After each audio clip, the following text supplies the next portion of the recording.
bienvenidos a este podcast donde vamos a hablar sobre la legislación en discapacidad en nuestro país. Es un tema de gran relevancia, ya que las leyes no solo garantizan los derechos de las personas con discapacidad, sino que también van a abrir oportunidades para la inclusión. En nuestro país es un tema que hoy en día está en crisis, ya que los derechos de las personas con discapacidad peligran. Como dijo Lu, este tema justo se encuentra en auge porque hace 2 días el Senado de la Nación Argentina dejó sin efecto el veto del presidente y reactivó la ley de emergencia de discapacidad. En nuestro país hay muchas leyes, las cuales no se cumplen por la falta de información y porque en general son declarativas, lo que quiere decir que te dicen lo que tienen que pasar o tienen que hacer, pero no se realiza porque generalmente no hay sanciones. Bueno, el podcast lo vamos a dividir en 4 bloques diferentes, donde vamos a ir hablando cómo está organizada la legislación en discapacidad en nuestro país. Bueno, en este primer bloque vamos a empezar hablando de la garantía y de los derechos de la persona con discapacidad. En un principio, la Constitución Nacional es el que obliga al Estado a que garantice oportunidades iguales para las personas con discapacidad, que es algo que no está pasando actualmente, ya que están como quedando apartados tanto las personas jóvenes como las adultas, están quedando bastante apartadas y no tienen las mismas posibilidades que todas las personas. Y algo también muy importante en cuanto a los derechos de la persona con discapacidad es el CUD, que es el Certificado Único de Discapacidad, que lo otorga el Estado. Bueno, el CUD es como el documento de identidad de la persona con discapacidad, el cual dice la afección, el tratamiento que recibe, la vigencia de este documento, el cual obviamente es evaluado por un cuerpo médico, el cual define cuál es el grado de discapacidad y el tiempo de vigencia que tiene este certificado. Como decíamos. Con todo esto que está pasando en el Senado de la Nación Argentina, yo trabajo en un centro de salud y bueno, de un barrio marginal de Rosario, y una situación que vemos todos los días es que se acercan estas personas que tienen el CUD a tramitar nuevamente los turnos con la trabajadora social, y se ve cómo genera mucha dificultad en el acceso a los turnos porque la salud pública está sobresaturada, y cómo le pone trabas al paciente que realmente lo necesita, porque muchos, ellos mismos o su familia no se encuentran alfabetizados, lo que genera dificultad en poder ellos acceder a los turnos, en hablar con los médicos y demás, y cómo muchos no fueron notificados porque no cuentan con acceso a internet, no cuentan con teléfonos, generalmente viven en las vías, lo que hace que no se acerquen a entregarle, digamos, el correo. Entonces nunca fueron notificados hasta que se terminaron enterando, no sé cómo, sí, que se estaban quedando sin el certificado. Y hay muchos diagnósticos que son realmente clínicos, por ejemplo, muchos pacientes con síndrome de Down, que les piden turnos con genetistas, los cuales en la salud pública es como casi imposible conseguir, y eso traba y deja al paciente que realmente necesita el certificado abandonado y sin las garantías que esto ofrece en cuanto a la accesibilidad. El Estado, en vez de facilitar a las personas con discapacidad, les pone cada vez más trabas para que no puedan acceder al CUD o a los derechos que Sí, no está considerando también en nuestro país que está muy relacionado la pobreza con la discapacidad, entonces mucha gente no tiene conocimiento tampoco y no se ocupan de que esas personas puedan llegar a tener el CUD. Puedan acceder a eso. Porque existe esta protección integral de los discapacitados que justamente trata de que el Estado no solo es el que otorga el certificado único de discapacidad,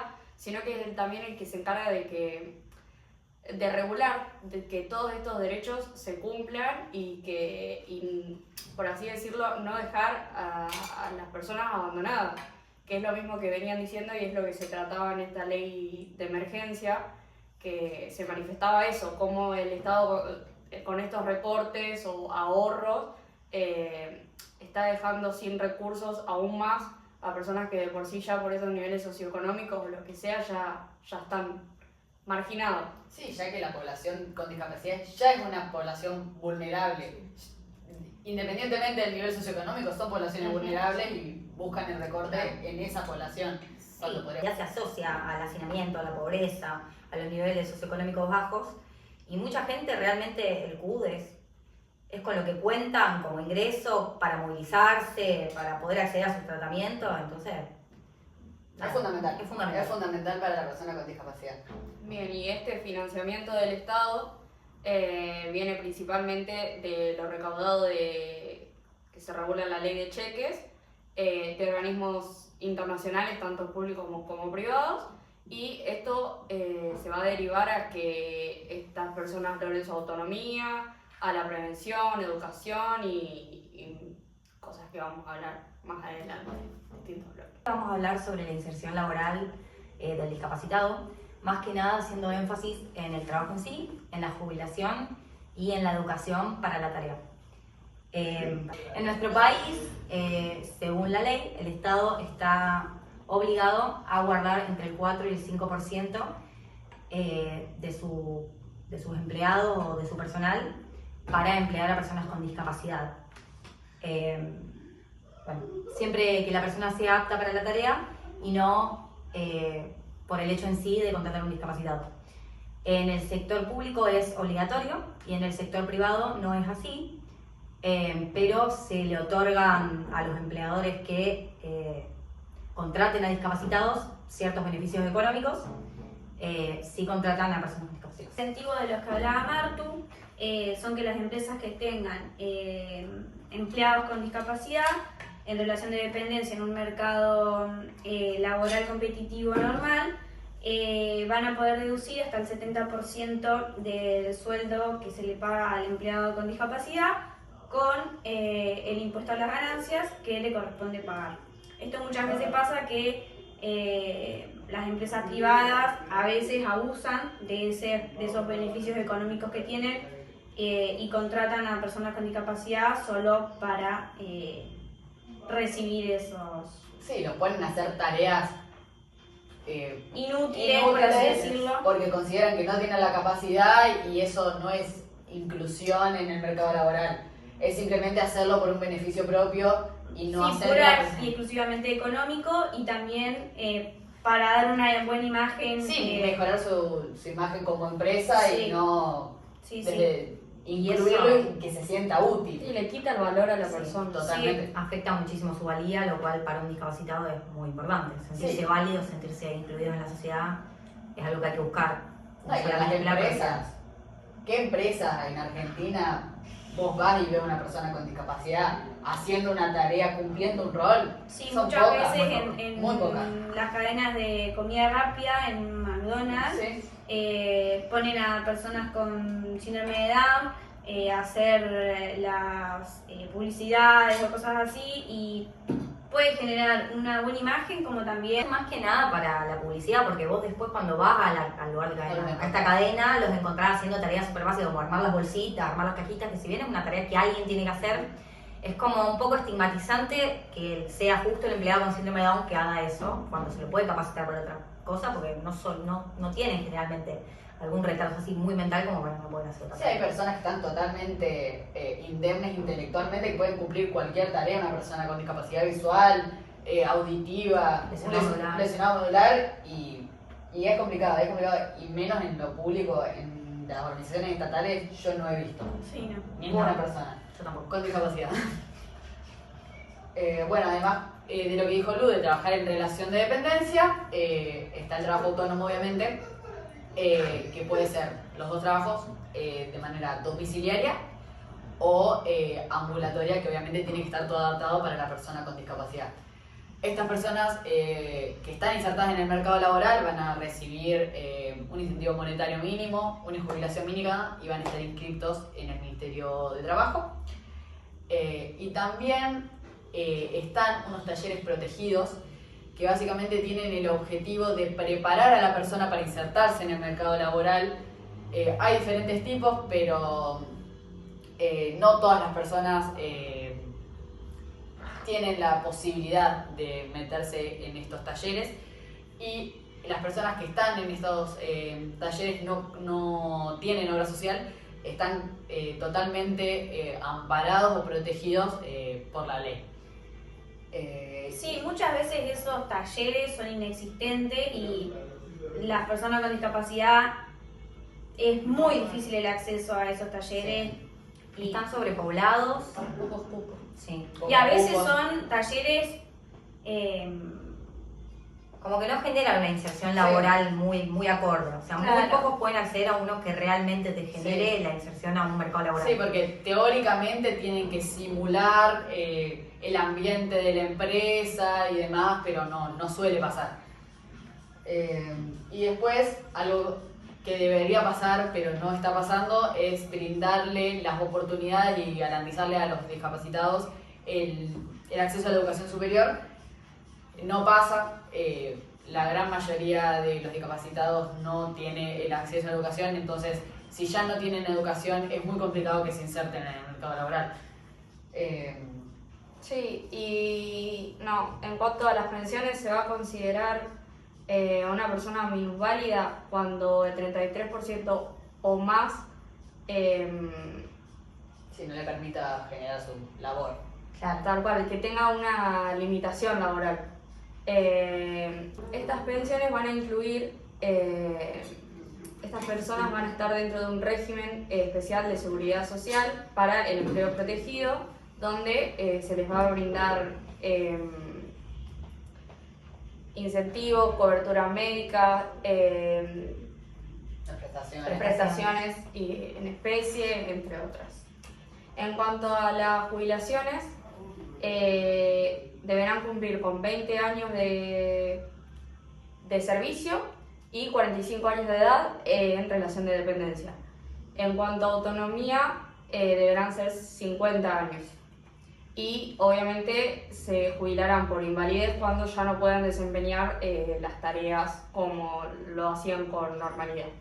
Y en cuanto a las asignaciones familiares, actualmente se entrega un monto cuadriplicado mensual de asignación por hijo discapacitado. Sí, que muchas veces eso no pasa. No existe De directamente. por sí es muy difícil acceder a la asignación por hijo, más todavía un hijo con Sí, discapacidad. por el monto que implica que tiene que darte el Estado, es bastante dificultoso. Sí. Sí, un poco por todas las trabas que mencionamos en la primera parte Sí, totalmente. de lo que genera el CUDO, o sea, todas esas trabas de todo lo que te piden. Bueno, y como para ir cerrando el tema, vamos a hablar un poco de todas las trabas que tiene la persona con discapacidad para insertarse en el mercado laboral. Actualmente, principalmente la crisis socioeconómica que estamos pasando, porque las empresas no contratan personas sin discapacidad o hacen recorte de personal, mucho menos van a contratar a una persona con discapacidad. También está muchas veces el prejuicio de que la persona con discapacidad no va a tener la capacidad necesaria para desempeñarse en una tarea. Totalmente un prejuicio. Sí, No, sí. porque no lo saben. Porque No. puede tener alguna discapacidad motora, pero intelectualmente es una persona sin ningún problema y bueno. Pueden desarrollar esa tarea con total normalidad, Sí, simplemente Sí, adaptándose. O mismo las empresas, ante el miedo de una denuncia Sí, por discriminación. por discriminación, no se arriesgan a incorporar. Sí, prefieren Personas no con tener ese discapacidad. incentivo económico y ahorrarse un juicio. tal cual. También muchas veces hay que generar adaptaciones en el ambiente de trabajo, acordes a la discapacidad, lo cual representa también un gasto económico importante y muchas empresas prefieren, hacer esta salvedad de que no los denuncien o no invertir este dinero en capacitar o poner un lugar acorde y no contratar a este empleado. Bueno, y también lo que mencionamos anteriormente, la falta de educación en la persona con discapacidad, la falta de preparación en los talleres, por los costos que tienen realizar estos talleres, entonces muchas veces no se hace, entonces la persona no está preparada para insertarse en el mercado laboral. Sí, que muchas veces las personas con discapacidad no se sienten nunca suficientes a la hora Totalmente. de conseguir trabajo, porque es muy difícil en este momento conseguir un trabajo para cualquier persona, mucho más lo es para personas con discapacidad. Sí, hay fallas partiendo desde la educación, ya hay Sí. fallas que no están preparadas. Sí. Bueno, En el bloque número 3 vamos a hablar sobre las prestaciones, habilitaciones y rehabilitación para discapacitados. Es un programa nacional de garantía que le va a brindar obviamente la atención a personas con discapacidad y va a estar a cargo del Ministerio de Salud. Bueno, hay una ley que establece un sistema de prestaciones básicas que abarca desde la estimulación temprana, pasa por la educación inclusiva y hasta centros de día y rehabilitación integral. ¿Qué significa esto? Significa que todas las personas con discapacidades van a tener el derecho a terapias, apoyo, acompañamiento según sus necesidades y va a estar cubierto por obras sociales, prepagas o sí mismo por el Estado. Esto es fundamental ya que la rehabilitación y la educación inclusiva permiten que las personas con discapacidad puedan integrarse de una mejor manera a la sociedad. Bien, esto incluye las prestaciones en rehabilitación, la cual se hace de manera multidisciplinaria y el objetivo es la adquisición y restauración de las aptitudes e intereses de la persona con discapacidad para que alcance el nivel adecuado para su integración social a través de la recuperación de toda o la mayor capacidad de las capacidades que perdió, motoras, sensitivas, mentales. Y el Estado, como dijo Lu, es garante de brindar la cobertura integral de esta prestación. En cuanto a las prestaciones terapéuticas educativas, están basadas en la educación para promover la restauración de las conductas desajustadas y adquirir los niveles adecuados de autovalidación e independencia. Y está compuesto por la estimulación temprana, que se trabaja en 2 grupos etarios, de 0 a 18 meses, en el cual el objetivo va a ser trabajar en el vínculo de la madre e hijo, y de 18 a 48 meses, en el cual se va a trabajar individualmente con el niño, favoreciendo el desarrollo madurativo de este.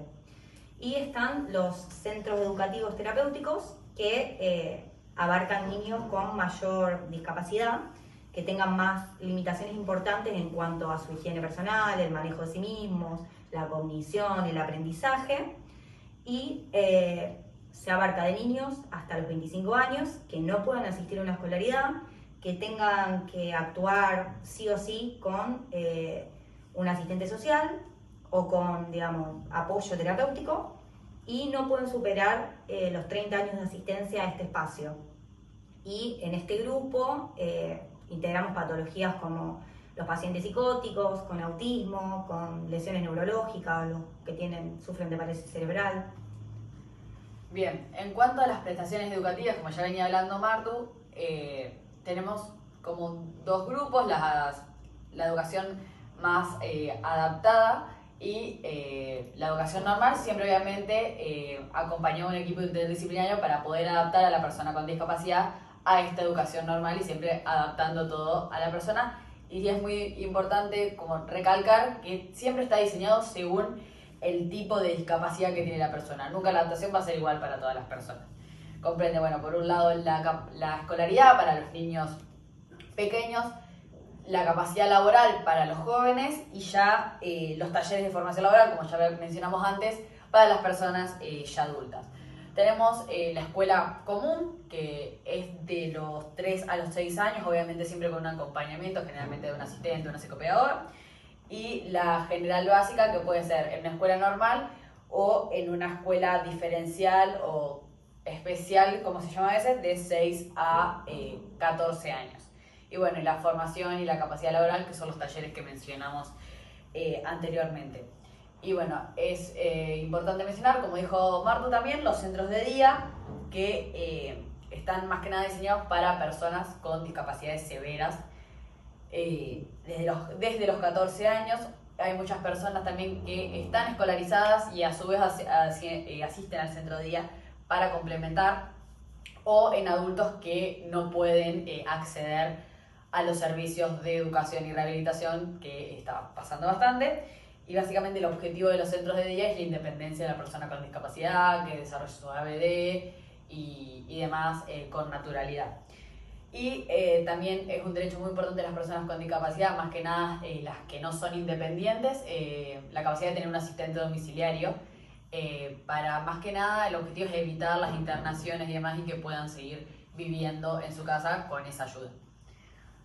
Bueno, dentro de las prestaciones asistenciales tenemos las residencias, los pequeños hogares y los hogares. Las residencias son para discapacitados independientes, van a estar compuestos por personas discapacitadas de entre los 18 a los 60 años. Después los pequeños hogares, que es para los grupos familiares de niños mayor a 3 años. Y los hogares, que son una cobertura básica y esencial para los discapacitados con discapacidades más severas y dificultades mayores. Bien, y después están los centros de rehabilitación para discapacidades mentales, que van a estar compuestos por internaciones psiquiátricas, procesos ambulatorios y terapias. Después, los grupos terapéuticos van a estar conformados mayoritariamente por médicos, psicopedagogas, psicólogos, y según las patologías van a ser terapistas ocupacionales, preparadores físicos o kines.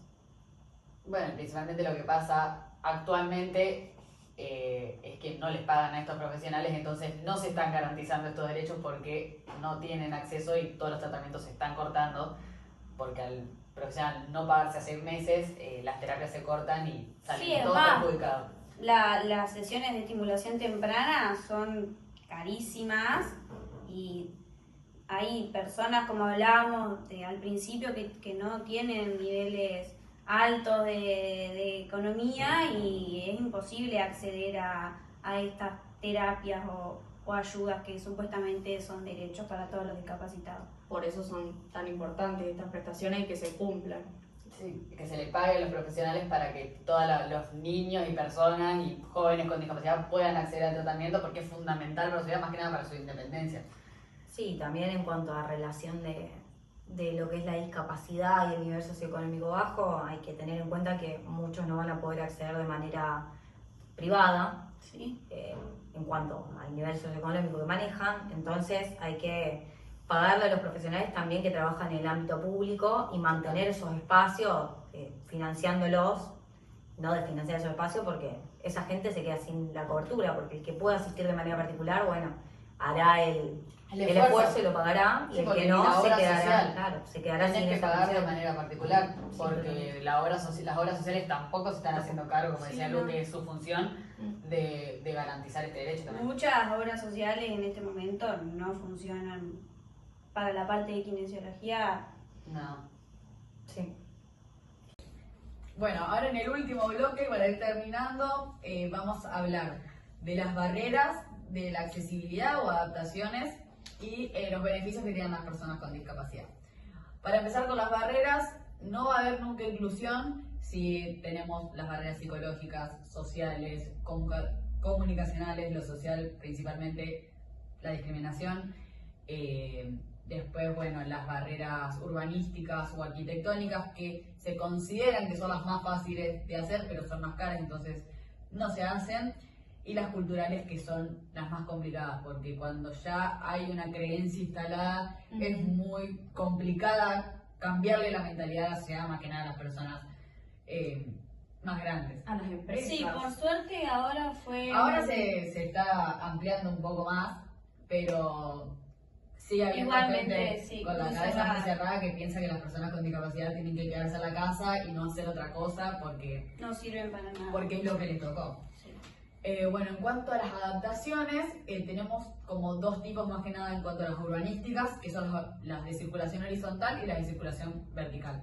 La de circulación horizontal se refiere más que nada a los pisos, a las veredas, que hace referencia a que sean lisas, que no tengan adoquines, que sean con piso antideslizante, en el caso de la persona con discapacidad visual, las veredas señalizadas con braille, que por lo menos acá en Rosario es un problema. Sí, todos esos requisitos que No se cumplen. se tienen que cumplir no se cumplen Porque casi ninguno. Las veredas están rotas, Son son un desastres. peligro. Una persona con No pueden discapacidad andar. no se puede mover No sola pueden. por Rosario por las las barreras que encuentra Sí. en cuanto a las veredas.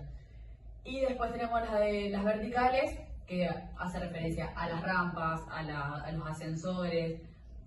Lo mismo, las rampas están, pero están rotas, no tienen la inclinación que tienen que tener, no tienen las barandas, no tienen las canaletas.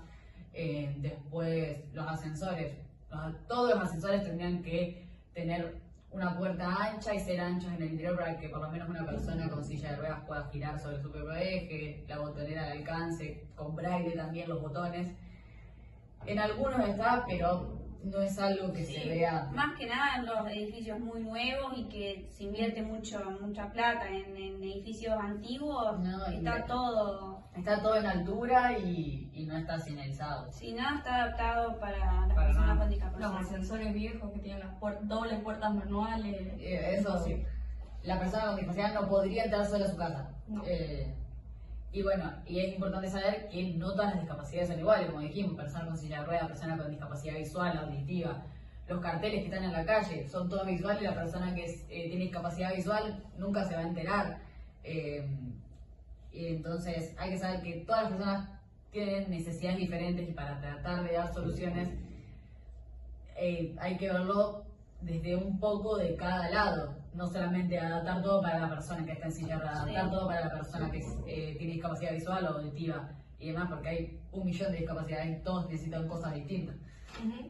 Bien, siguiendo con las barreras, tenemos el transporte público, que es un poco más de lo mismo, se necesitan rampas, puertas amplias. Igual los colectivos decíamos que acá están bastante adaptados en Sí, general. no todos, la No mayoría todos, de pero los la urbanos sí, mayoría. los interurbanos Lo que todavía tienen un no. poco Los espacios para la silla de ruedas, los asientos reservados, el sistema de suspensión del colectivo que pueda Para que sea más fácil subir. tal cual. También los botones de A la de altura y con libro braille. con braille. Después, yendo a lo que es comercios, también lo mismo, que los pasillos tengan lugar para desplazarse, por ejemplo, en una silla de rueda, los mostradores, que todos están a una altura muy alta, la No, mayoría. sí, yo creo que Em, ningún mostrador, por lo menos de lo que vi acá en Rosario, está a la altura de una silla de de una ruedas. silla de ruedas, están todos altos y bueno, ni hablar las entradas, Tal poco cual. con rampa. Sí, no. Comercio, eso sí, muy pocos. Te Tal diría cual. casi ninguno. No, Capaz ninguno que está adaptado alguna gran franquicia, pero. para ninguna discapacidad. No, para ninguna. Para ninguna discapacidad. Y bueno, y todo lo que es hogar y trabajo es más o menos parecido. Los baños con inodoro con video incluido, barandas, también los espacios para desplazarse en la casa, las puertas, Que sean corredizas. corredizas y amplias de última si no hay puertas. Sí. Y también, por ejemplo, en el caso del trabajo, cuidar los riesgos que puede llegar a tener una persona con discapacidad. Por ejemplo, una persona con discapacidad visual, que no haya elementos que se los pueda llevar puesto o impliquen un riesgo para su salud, y así entre otros, un montón. Sí, Pero más que nada eso. Y un detalle del transporte público es que por ley los colectivos que están adaptados tendrían que pasar cada 20 minutos También. y no pasa. Y no pasa. Ujú. Sí, más que nada, como contabas vos, que los Sí. que tienen un poco más de distancia, Los interurbanos no están adaptados y el que está adaptado, yo he visto Pasa. personas que están 1 hora esperando el colectivo. No se cumple que pasen cada sí 20 pasa minutos. con menos frecuencia. Sí, no, eso no se garantiza para nada. Bueno, y para terminar, como hay millones de barreras, también hay beneficios para las personas con discapacidad para que sea más fácil la inclusión en la parte social. Por ejemplo, la compra de autos con franquicias, para las personas hipoacúsicas, teléfonos adaptados y más que nada, los accesos gratuitos o con descuentos a espectáculos, en la parte de turismo, cultura, en transporte público, que es ley que las personas con discapacidad, con el CUD, puedan acceder al transporte gratuito. Sí, más que nada para fomentar lo social y la integración. Sí, es más que nada social, para que las personas con discapacidad se puedan sentir más incluidas en la sociedad Sí, de hoy en día. tener un poco de independencia. También en cuanto al boleto gratuito en los transportes urbanos, las personas que están en un tratamiento oncológico, con HIV o tuberculosis, que no son personas con una discapacidad específica, son considerados una especie de personas con discapacidad que con el certificado médico y el tratamiento que están haciendo, si se atienden en un hospital público, también tienen boletos gratuitos. Bueno, y con esto terminamos el podcast. Les agradecemos por habernos escuchado. Esperamos que esto sirva para concientizar sobre lo que es la discapacidad, las barreras y sobre todo incentivar a que se cumplan las leyes y los derechos que son importantísimos. Y Sí, que el Estado no deje abandonados, como decíamos al principio, a las personas con discapacidad que son tan vulnerables. Sí, que los derechos es lo único que nos ampara y lo que no tenemos que dejar que se pierda nunca, por lo que tenemos que luchar siempre.